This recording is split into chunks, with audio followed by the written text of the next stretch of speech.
Hi guys, welcome to the channel concept clarity. आज की video में बात करेंगे हम human respiratory system part 2। Part 1 already बना दिया है। अगर आपने पार्ट 1 नहीं देखा है, पहले पार्ट 1 देखिए, तभी ये वीडियो समझ में आएगा। चलिए लेट्स बिगिन।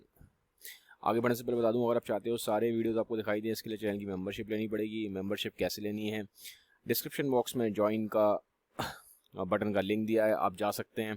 जब आप उस लिंक को खोलेंगे आपको समझ में आ जाएगा कैसे आपको मेंबरशिप ज्वाइन करनी है। इंस्टाग्राम, फेसबुक दोनों जगह हम मौजूद हैं, आप दोनों जगह हमसे जुड़ सकते हैं लेटेस्ट अपडेट्स के लिए। चलिए आज हम स्टार्ट करते हैं। रेस्पिरेशन के बारे में पढ़ेंगे। रेस्पिरेशन कई स्टेप्स में होता है, ऐसा नहीं कि बस सिर्फ ब्रीथिंग रेस्पिरेशन है। जैसे कि मैंने पार्ट 1 में बताया, breathing is a part of respiration, but breathing itself is not respiration. ठीक है, ब्रीथिंग रेस्पिरेशन का पार्ट है, लेकिन ब्रीथिंग अपने आप में रेस्पिरेशन नहीं है। रेस्पिरेशन के 5 स्टेप्स हैं। ठीक है, तो हम पांचों स्टेप्स को देखते हैं। पहला स्टेप है ब्रीथिंग का। नॉर्मली आप इनहेल करते हो, आप एक्सहेल करते हो, आप क्या कहते हैं, ऑक्सीजन अंदर लेते हो, CO2 बाहर फेंकते हो। तो ये हो गया पहला स्टेप। दूसरे में क्या होता है, डिफ्यूजन ऑफ गैसेस होती हैं एल्यूलर मेम्ब्रेन में। मतलब क्या, जैसे कि आपने, ये आप हो, ठीक है, आपने सांस ले ली, ये लंग्स में गई सांस आपकी, ठीक है, ये आपके लंग्स है। लंग्स में होते हैं एल्यूलाई, मैंने आपको पहले ही बता दिया ये पार्ट 1 में। तो ये ऐसे गुब्बारे टाइप के होते हैं एल्यूलाई। ठीक है, तो अब एल्यूलाई के पास ये बह रही होती हैं कैपिलरीज। ये एल्यूलाई है, यहाँ पे ब्लड की कैपिलरीज है। ठीक है, अब क्या होगा, इसमें से निकल जाएगी ऑक्सीजन, और ब्लड कैपिलरीज में से वापस क्या आ जाएगा, CO2। ठीक है, तो ये हो गया सेकंड स्टेप। तो पहला स्टेप क्या है आपका, ब्रीथिंग, आपने ब्रीथ करा। ठीक है, आपने एयर अंदर ली, ऑक्सीजन अंदर ली। अब ये जो ऑक्सीजन यहाँ पे आने के बाद क्या होगा, एल्यूविलाई से कहाँ चली जाएगी, ब्लड कैपिलरीज में। अब जो ब्लड कैपिलरीज है उसमें से CO2 वापस से एल्यूविलाई में आ जाएगा। ठीक है, ये हो गया सेकंड। अब क्या हुआ, ये ब्लड में ऑक्सीजन आ गई, ये ब्लड कहाँ चला जाएगा, ये ब्लड चला जाएगा ऑर्गन्स के पास। ठीक है, मान लो ये ऑर्गन है या कोई टिश्यू है। ठीक है, मान लो ये ऑर्गन है, ये एक ऑर्गन है। अब यहाँ पे ब्लड आ गया, अब इस ब्लड में क्या है, ऑक्सीजन है। अब ये जो ऑर्गन है ये डीऑक्सीजनेटेड है, इसके पास ऑक्सीजन कम है, इसके पास CO2 ज्यादा है। ठीक है, तो अब क्या होगा, फिर यहाँ पे फिर एक्सचेंज होगा, यहाँ पे ऑक्सीजन चली जाएगी, और फिर यहाँ से जो वेन निकलेगी उसमें क्या होगा, CO2 इधर आ जाएगी। ठीक है, फिर एक्सचेंज हो गया ना। ठीक है ना, एक्सचेंज हुआ नहीं हुआ, यहाँ से ऑक्सीजन इधर आ गई और इस ब्लड में CO2 चली गई।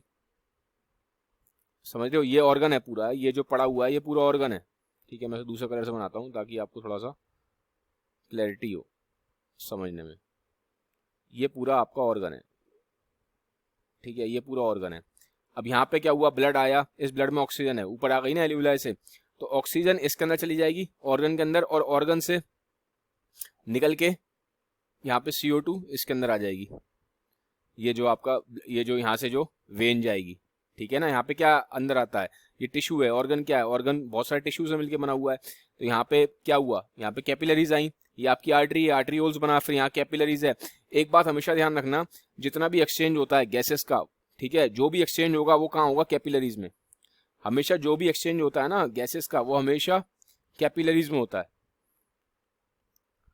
ठीक है, आर्टरीज और वेन्स में कोई एक्सचेंज नहीं होता, एक्सचेंज हमेशा कैपिलरीज में होता है। तो यहाँ पे आर्टरी आई है, ये ऊपर से आर्टरी आई, आर्टरी उसमें बनी, फिर यहाँ कैपिलरी हो गई, तो कैपिलरीज में एक्सचेंज होगा। जो रियल एक्सचेंज होगा ना, रियल एक्सचेंज कैपिलरीज में होगा। कैसे होगा एक्सचेंज, ऑक्सीजन यहाँ चली जाएगी और ये CO2 निकल के यहाँ इसमें कैपिलरी में आ जाएगी।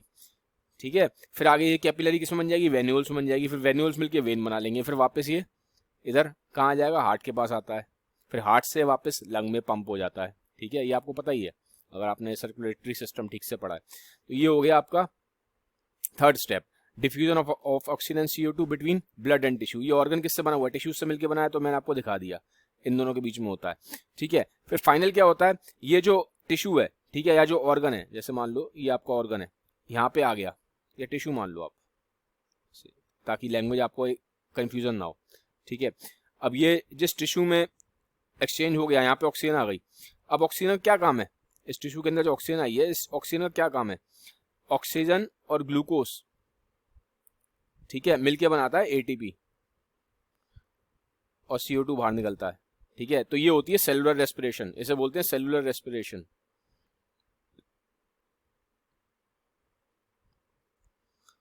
ठीक है, तो ये फाइनल सेलुलर रेस्पिरेशन यहाँ पे हो रही है।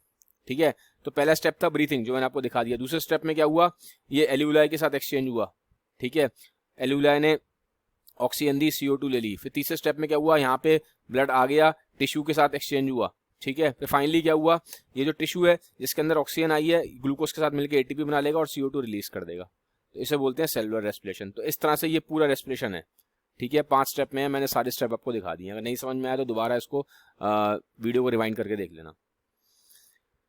अब हम बात करते हैं ब्रीथिंग के बारे में कि ब्रीथिंग का मैकेनिज्म कैसे है, ब्रीथिंग होती कैसे है। देखो ब्रीथिंग कैसे होती है, जब आप सांस अंदर लेते हो ना, दो चीजें होती हैं ब्रीथिंग में। एक तो होता है जो रिब्स होती हैं, रिब्स आपकी क्या हो जाती हैं, रिब केज पूरा होता है ना, आपको मालूम है पूरा रिब केज होता है, रिब केज पूरा एक्सपेंड कर जाता है। जब आप सांस अंदर लेते हो तो पूरा का पूरा रिब केज एक्सपेंड करता है, ठीक है।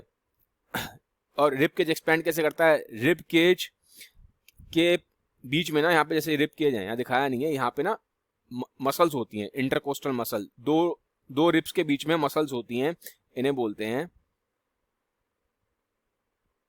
इंटरकोस्टल मसल्स, ठीक है।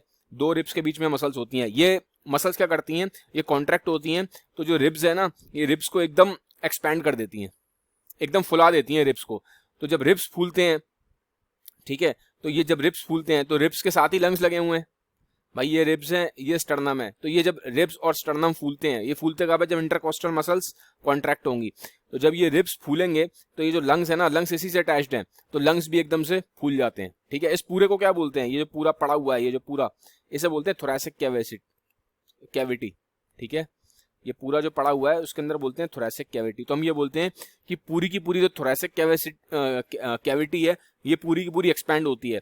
तो जब ये पूरी की पूरी एक्सपैंड होगी तो क्या होगा, ये लंग्स भी पूरे एक्सपैंड हो गए। अब होगा क्या, देखो बाहर हो जाता है प्रेशर ज्यादा, एटमॉस्फेरिक प्रेशर ज्यादा हो जाता है, अंदर एटमॉस्फेरिक प्रेशर हो जाता है कम, ठीक है। तो जब बाहर प्रेशर ज्यादा है, अंदर प्रेशर कम है, तो हवा कहाँ आएगी, अंदर की तरफ आएगी, नहीं आएगी। जब आपने किसी चीज को बहुत ज्यादा फुला लिया तो क्या हुआ, जब ये लंग्स फूल गए तो क्या हुआ, यहाँ वॉल्यूम बढ़ गया, ठीक है ना भाई। पहले लंग पिचके हुए थे, अब लंग फूल गए, तो जब लंग फूल गए तो क्या हुआ, लंग का वॉल्यूम बढ़ गया, ठीक है। और जब भी किसी चीज का वॉल्यूम बढ़ता है तो प्रेशर कम हो जाता है। लंग्स का वॉल्यूम बढ़ गया तो यानी क्या हुआ, लंग्स का प्रेशर कम हो गया, क्योंकि वॉल्यूम इनवर्सली प्रोपोर्शनल होता है प्रेशर के। तो जब हमने बहुत ज्यादा लंग्स को एक्सपेंड किया तो लंग्स का वॉल्यूम बढ़ गया, ठीक है। तो जब लंग्स का वॉल्यूम बढ़ेगा तो लंग्स के अंदर जो एयर का प्रेशर है वो कम हो जाता है, और बाहर जो होता है एयर का प्रेशर होता है ज्यादा, एटमॉस्फेरिक प्रेशर ज्यादा होता है, अंदर एयर का प्रेशर कम होता है, इसलिए एयर फिर बाहर से अंदर आ जाती है, ठीक है, अंदर आ जाएगी एयर। समझ में आ गए। तो एक तो जब आप इनहेल कर रहे हो तो क्या हो रहा है, एक तो रिब्स एक्सपैंड हो रहे हैं, फूल रहे हैं, पूरी थोरैसिक कैविटी फूल रही है। दूसरा ये एक नीचे मसल होती है, ये जो मसल दिखाई दे रही है ये डायफ्राम है, क्या बोलते हैं इसे, डायफ्राम। ये कॉन्ट्रैक्ट हो जाती है, नीचे की तरफ आ जाती है, ठीक है। तो ये मसल्स, दो मसल कॉन्ट्रैक्ट हो रही हैं, एक तो इंटरकोस्टल मसल कॉन्ट्रैक्ट होती हैं जो रिब्स के बीच में होती हैं, दूसरी ये नीचे लगी हुई एक मसल है यहाँ पे डायफ्राम, ये भी कॉन्ट्रैक्ट होती है तो ये भी नीचे आ जाती है। तो ठीक है, तो दो तरीके से आपका, एक तो इधर की तरफ इंटरकोस्टल मसल्स जो हो रही हैं उसको ऐसे फुला रही हैं लंग्स को, नीचे डायफ्राम नीचे की तरफ फुला रहा है, तो क्या हो गया, पूरा जो ओवरऑल ये लंग्स जो पूरा डिब्बा सा बना हुआ है थोरैसिक कैविटी, ये पूरी फूल जाती है, ठीक है। फिर जब आप एक्सेल करते हो उल्टा होता है, एक्सेल में क्या होता है, देखो जो रिब्स हैं आपकी वापस सिकुड़ जाएंगी, जो इंटरकोस्टल मसल है वो रिलैक्स हो जाती हैं और रिब्स देखो वापस सिकुड़ गई, ठीक है, रिब्स गेट स्मॉलर। और ये जो डायफ्राम मसल थी जो नीचे आ गई थी ये वापस फिर ऊपर चली जाती है, ये देखो ये भी रिलैक्स हो जाएगी, ठीक है, ये भी ऊपर चली गई। तो यहाँ पे जो अंदर वॉल्यूम है कम हो गया, जब वॉल्यूम कम हो जाएगा तो क्या होगा, प्रेशर ज्यादा हो जाएगा, क्योंकि वॉल्यूम और प्रेशर एक दूसरे के इनवर्सली प्रोपोर्शनल है, ठीक है। फिर यहाँ अंदर प्रेशर ज्यादा हो गया, तो अंदर प्रेशर ज्यादा हो जाता है बाहर के कंपेरिजन में, तो फिर वापस एयर बाहर चली जाती है, ठीक है। तो ये पूरा प्रोसेस है ब्रीथिंग का, इस तरीके से ब्रीथिंग होती है, ठीक है। एक बार मैं आपको ब्रीथिंग दिखा देता हूँ, थोड़ा सा आपको और अच्छे से समझ में आ जाएगा कि ब्रीथिंग होती कैसे।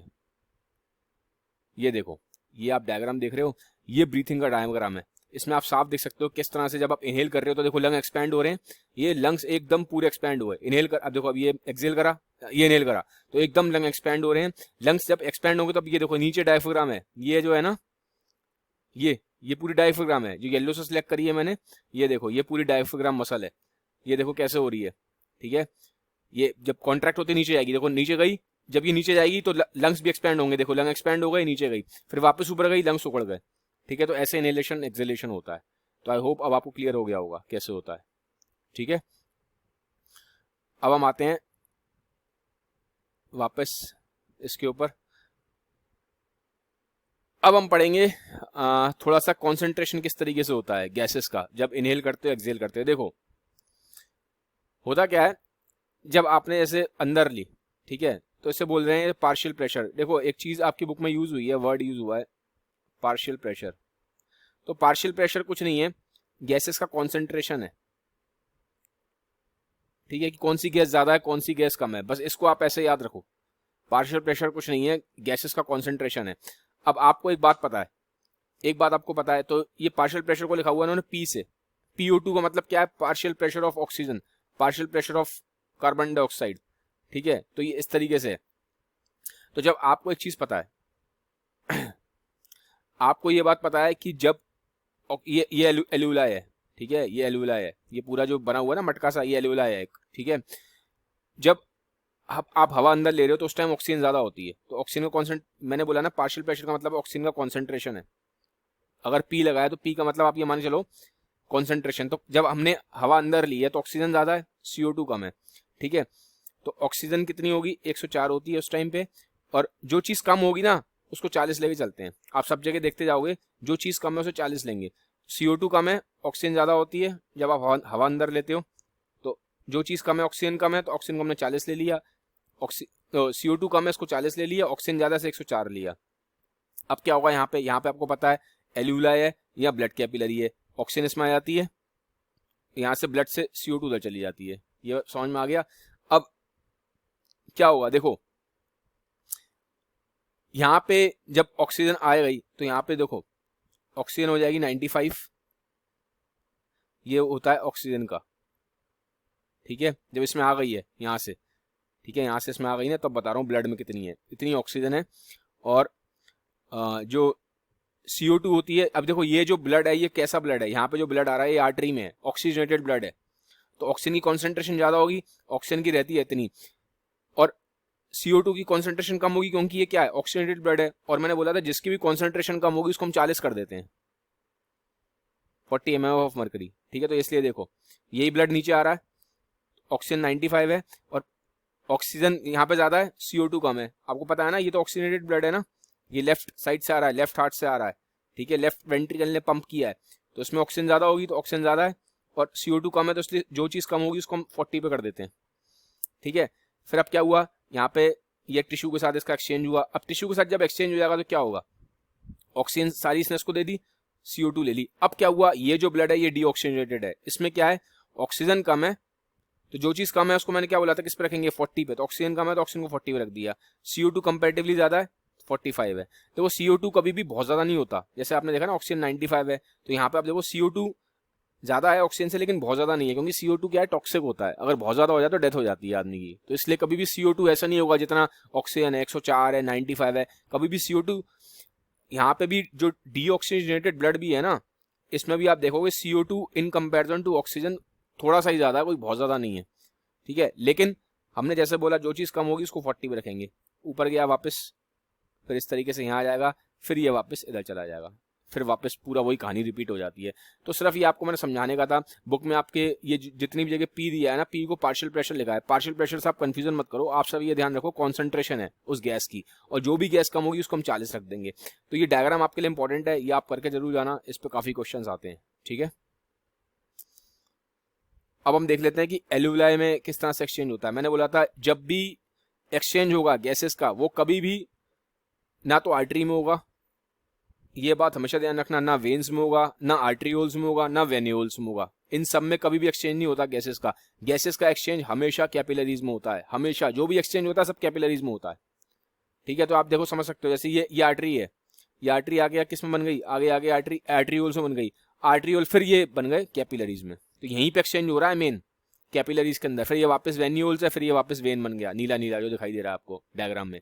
ठीक है, तो अल्टीमेटली ये देखो ये आपके क्या है, ये एल्यूलाई हैं जिसमें मेन जो लंग्स का मेन जो काम करते हैं एक्सचेंज का। ठीक है, और ये करते किससे एक्सचेंज है, ये इससे करते हैं कैपिलरीज, ये कैपिलरीज लगी हुई है इसके ऊपर। ठीक है, तो इस तरह से आप थोड़ा समझ में आएगा आपको किस तरह से एल्यूलाई का स्ट्रक्चर है, कैसे होता है। अब इसी स्ट्रक्चर को हम थोड़ा सा और ज्यादा उसमें देखते हैं डिटेल में, क्योंकि बुक में आपके डायग्राम दिया इंपॉर्टेंट है। ये एल्यूविलाई है आपका, ये बना हुआ मटका सा। मटका सा जब भी बना होगा ना रेस्पिरेशन वाले चैप्टर में, समझ लो एल्यूविलाई है, तो ये मटका सा बना हुआ है। अब इसकी यहाँ पे जब एक्सचेंज होता है तो 3 लेयर आती हैं। पहली लेयर तो ये है, इसकी एल्यूविलाई की खुद की लेयर है, ठीक है, जिसको बोलते हैं स्क्वैमस एपिथीलियम, ठीक है, ये इसकी लेयर है। एपिथीलियम हमेशा लेयर होती है, एपिथीलियम, एंडोथीलियम, ये जब भी वर्ड्स यूज होंगे ना, एपिथीलियम, एंडोथीलियम, ये सब लेयर्स होते हैं, ठीक है। ये जितना भी वर्ड है ना बायो में याद रखो, एपिथीलियम हो गया, एंडोथीलियम हो गया, ये सब लेयर्स के नाम है। तो ये एल्यूविलाई की लेयर है, ठीक है, इसको बोलते हैं स्क्वामस एपिथीलियम। अब ये कैपिलरी है, ये दिखाई दे रही है पूरी, ये कैपिलरी है। कैपिलरी की भी अपनी लेयर है एंडोथीलियम की, ये रही, तो ये एंडोथीलियम है, ठीक है। तो एक तो लेयर ये वाली हो गई जो नीली मैंने बनाई है आपको, ये बना दी मैंने, ये हो गई स्क्वामस एपिथीलियम, ठीक है। मैं इसको दूसरे कलर से बना देता हूं। अब ये वाली एक लेयर हो गई, ये वाली आपकी, ये नीली वाली, ठीक है, नीली वाली हो गई ये कैपिलरीज की लेयर एंडोथीलियम की, ठीक है। अब एक लेयर बीच में भी होती है, येलो येलो दिखाई दे रही है आपको, ठीक है, एक लेयर ये भी है, इसको आप समझ लो बेसमेंट सब्सटेंस बोला हुआ है ना, येलो येलो दिखाई दे रही है ना पूरी। मैं इसको कलर कर देता हूँ थोड़ा सा, आपको और क्लियर हो जाएगा। ये देखो, ये एक लेयर ये भी है, ये समझ लो, इनके बीच की समझ लो, एक ये लेयर एक इनके बीच में भी है येलो येलो, ठीक है। इसे बेसमेंट सब्सटेंस बोला हुआ है इस लेयर को। तो 3 लेयर है यहाँ पे, एक ये स्क्वामस एपिथीलियम, ये तो एल्यूविलाई की है, एक लेयर कैपिलरी की है एंडोथीलियम, एक लेयर बीच में है बेसमेंट सब्सटेंस। तो जब गैस एक्सचेंज होती है तो उनको 3 लेयर्स होकर जाना पड़ता है, ठीक है, तो 3 लेयर्स होकर जाना पड़ता है, इस तरीके से एक्सचेंज होता है। तो ये आपको पता होना जरूरी है, इंपॉर्टेंट है ये, ठीक है। तो ये हमारा आज का वीडियो में खत्म होता है। अगले वीडियो में मैं आपको बताऊंगा कैसे ऑक्सीजन, CO2 इन सब का कैसे हो रहा है एक्सचेंज, ठीक है। तो गाइस ये था वीडियो, अगर वीडियो अच्छा लगा तो सबके साथ शेयर जरूर करिएगा। Have a nice day, bye bye, take care.